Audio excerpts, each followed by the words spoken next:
Sawa ka na ba sa typical resort design setup? Ito ang 4 best alternative design of resort that most high-income resort owners build. Number 1, nature resort. Ito yung nakafocus sa environment. Trees, mountains, rivers, or sea views, and nature itself becomes the attraction. Number 2, private villa resort.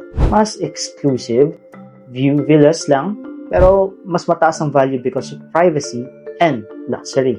Number 3, activity-based resort. May dahilan para bumisita ang tao like glamping, farm experience, or adventurous activities.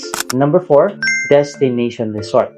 Ito yung resort na talagang dinadayo dahil sa unique concept, architecture, and overall guest experience. Because in hospitality, hindi lang basta nagpapatayo ng resort. They're designing a reason for people to visit. For more smart property design, follow architect Brendan and Rufa.